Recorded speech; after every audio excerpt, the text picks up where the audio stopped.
জন্মাষ্টমী তো এসে গেল, তো চলো জন্মাষ্টমী উপলক্ষে আজ তোমাদের তালের বড়া করে দেখাবো। চলো যাও যাও। নিয়ে দেখাচ্ছি বাঙালির চিরপরিচিত তালের বড়া।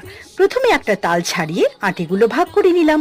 এবার একটা বেতের বা প্লাস্টিকের চুবড়ি নিয়ে তাতে তালের আটি ঘষে ঘষে তালের মাড়িটা বের করে নিলাম। এবার কড়া চাপিয়ে একদম কম আছে তালের মাড়ির আর পরিমাণ অনুযায়ী আখের গুড় দিয়ে ভালো করে জাল দিতে হবে। এতে তালের কাঁচা গন্ধটাও যেমন যাবে আর বড়াটাও অনেকদিন রাখা যাবে। মিনিট 5 বাদে তাল আর গুড়ের মিশ্রণটা নামিয়ে একটু ঠান্ডা হলে তাতে সমপরিমাণ সুজি আর ময়দা দিয়ে তাতে পরিমাণ মতো সন্দক লবণ, অল্প খাবার সোডা আর সামান্য মৌরি দিয়ে ভালো করে ফাটাতে হবে। যদি দেখো খুব ঘন হয়ে গেছে তাহলে সামান্য জল দিতে পারো।